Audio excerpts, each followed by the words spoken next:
My name is Siripan. I'm 74 years old, and I need to begin tonight with an honest confession about self-love. A confession that might sound strange coming from someone who has lived inside Buddhist practice for most of her adult life. For years, I tried to love myself the way the world told me to, with affirmations in the mirror, with lists of things I was grateful for about myself, with the deliberate practice of thinking positively about who I was and what I offered.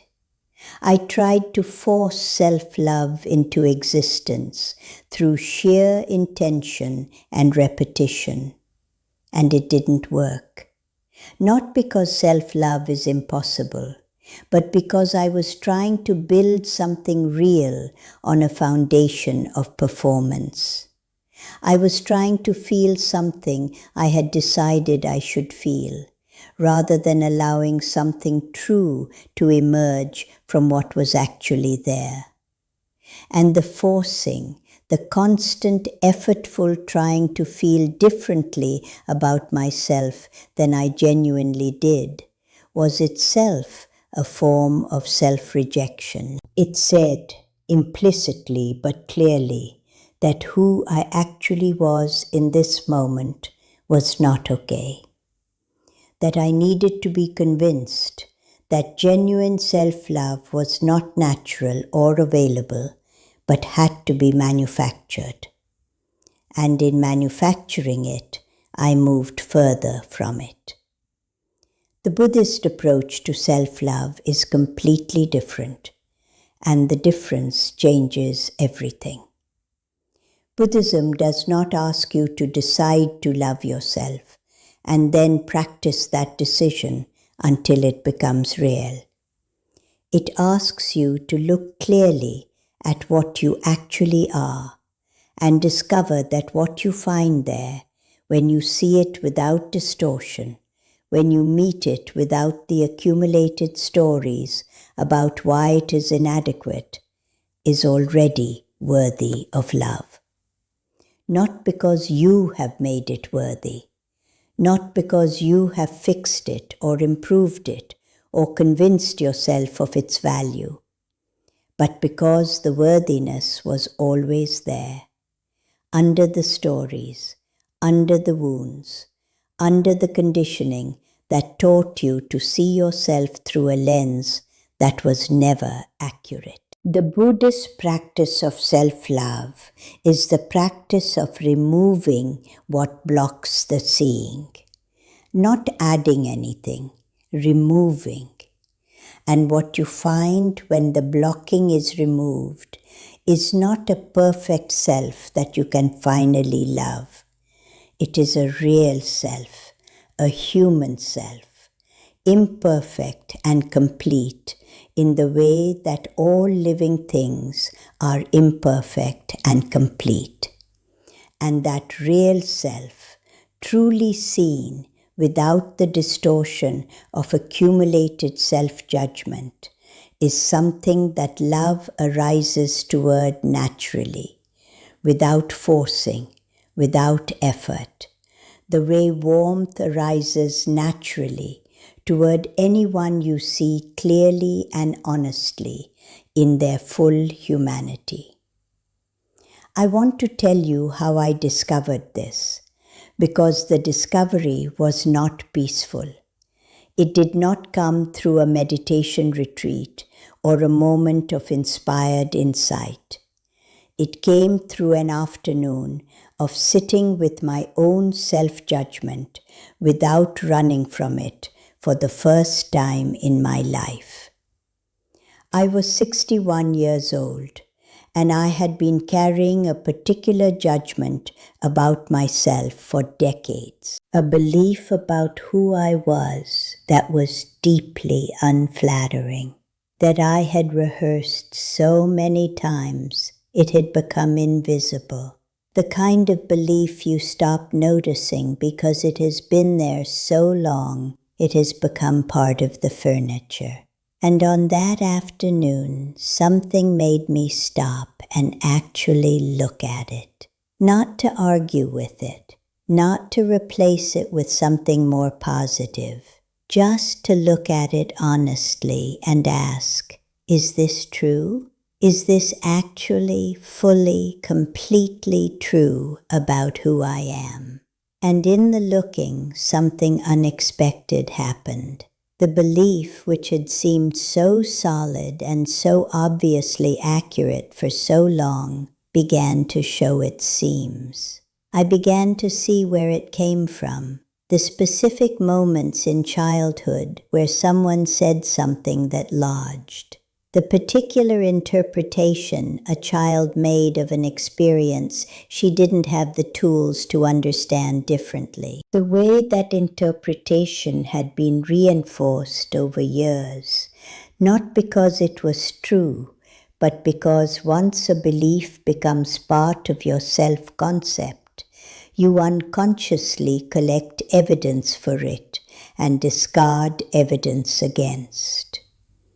And as I saw all this, as I traced the architecture of the belief that had caused me so much suffering, what arose was not the love I had been trying to manufacture, something closer to compassion, not for the imperfection, for the person who had been carrying such a heavy and inaccurate story about herself for so long without ever stopping to question whether it was true.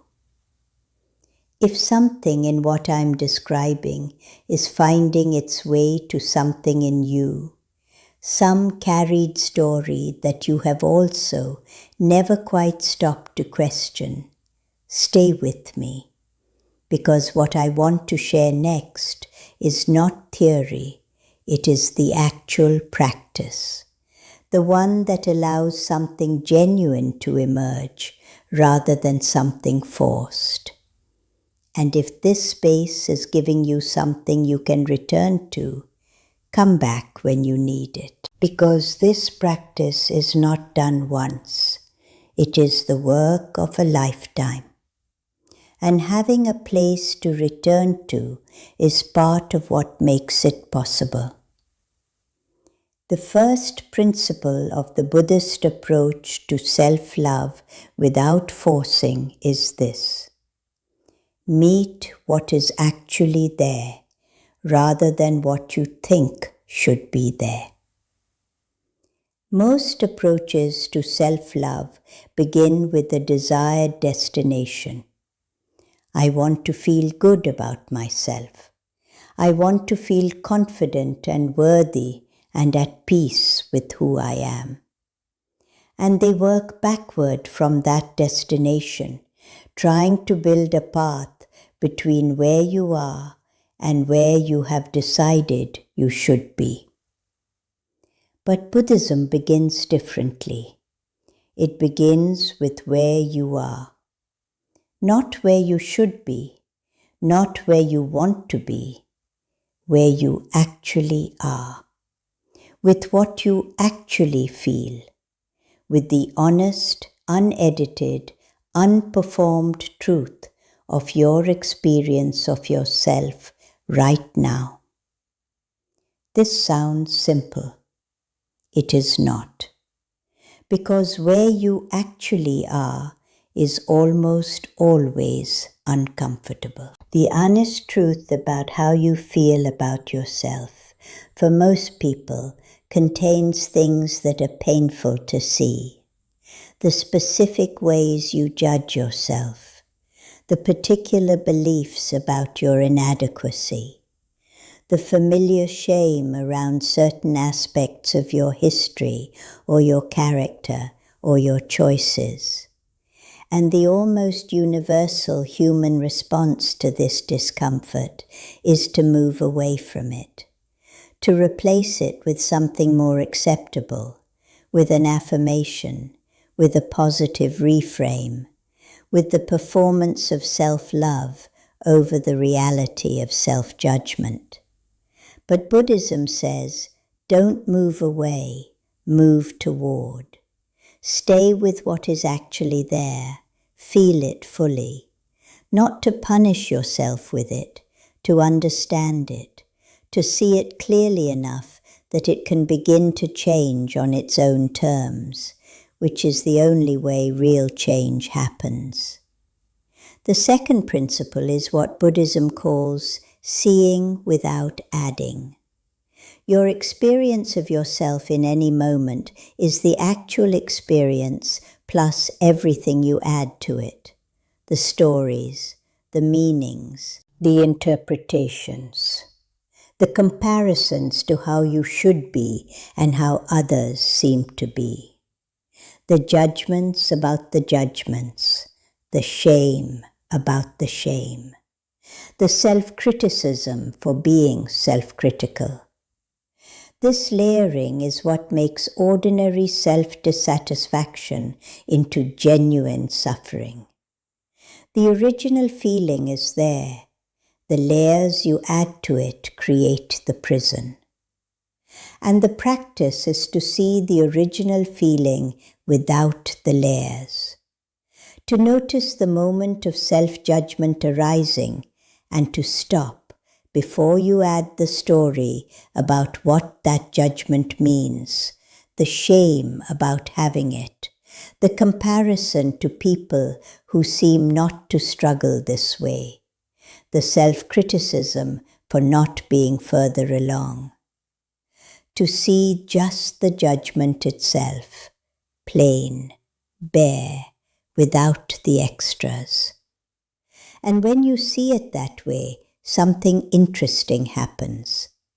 The judgment becomes smaller, more specific, less like a fundamental truth about your entire being, and more like a specific reaction arising in a specific context. And from that smaller, clearer, less story-laden place, something more honest can emerge, more real, more genuinely moving toward than any forced affirmation could produce. The third principle is the one that most directly contradicts how self-love is usually taught. Receive yourself the way you would receive someone you love. Not how you think you should treat yourself, how you actually treat someone you love deeply. When someone you love is struggling, you don't tell them they should be feeling different. You don't offer them a list of reasons to feel better. You don't perform cheerfulness in the hope that it will be contagious. You are present. You listen. You let them feel what they feel without trying to change it. You offer the simple, extraordinary gift of actually being there with what is, without agenda, without trying to fix anything, just there, just witnessing, just making the feeling of not being alone in it available. This is how you practice self-love without forcing. You become that presence for yourself. Not cheerleading, not convincing, just being with what is actually there in you, with the quality of open, non-judgmental attention that you would bring to someone you loved. I began practicing this in the simplest possible way. When I noticed self-criticism arising, instead of either indulging it or fighting it, I simply sat with it, the way I would sit with a friend who was distressed. I would notice the feeling, locate it in my body, breathe into it, and just stay there with it for a moment. Not trying to change it, not judging myself for having it, just staying. And what I discovered gradually over months and years of this practice is that self-criticism that is received without resistance, without shame, without the secondary suffering of judging yourself for being self-critical, loses its grip faster. It arrives, it is felt, and because it is not fought or rejected or added to with layers of shame, it passes more naturally. And in the space it leaves when it passes, sometimes something else arises, something quieter, something that feels less like a constructed feeling and more like a genuine recognition. I am here. I am trying. I am doing the best I can with what I have. And that recognition, however brief, is closer to real self-love than anything I had ever manufactured through force.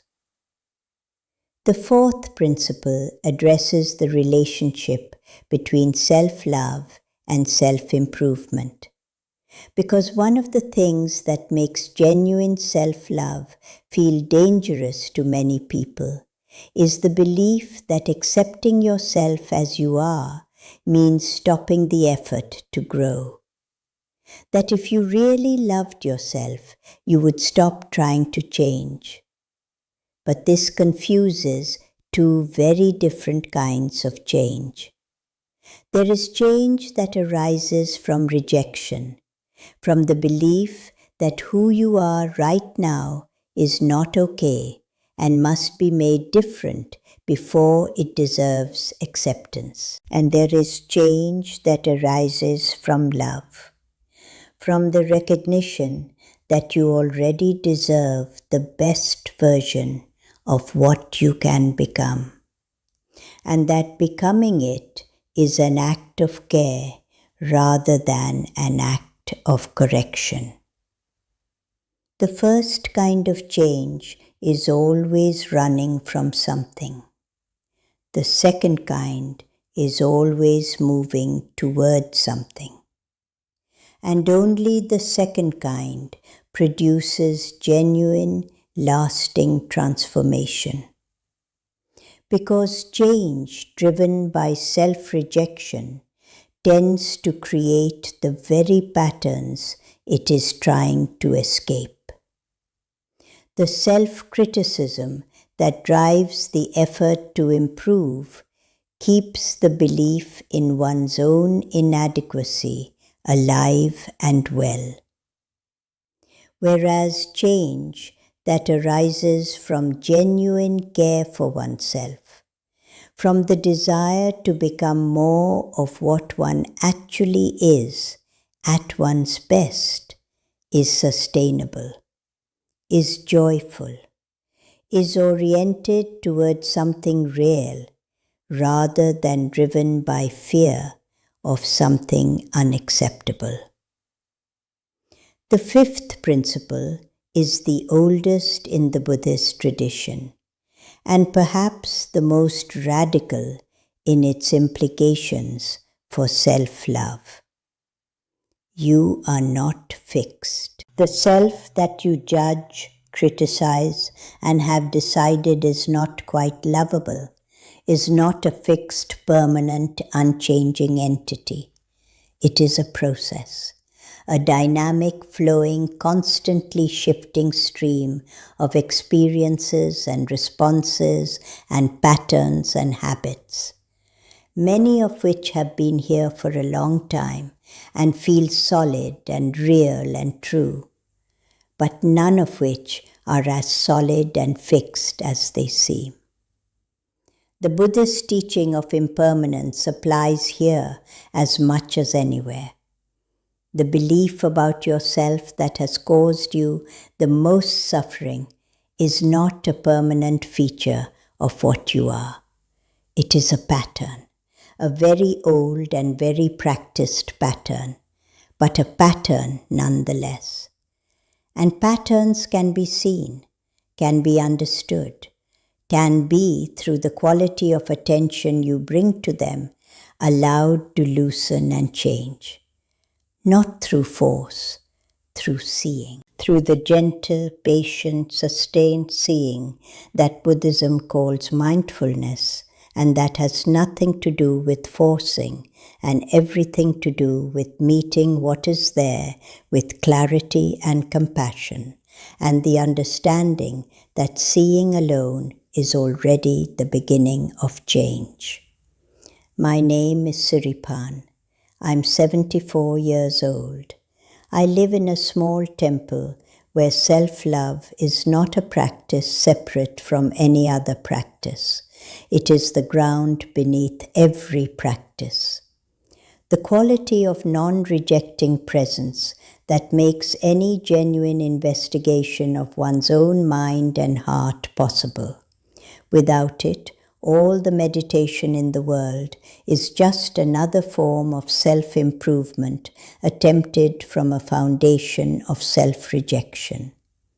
With it, the simplest moment of honest self-observation becomes an act of love.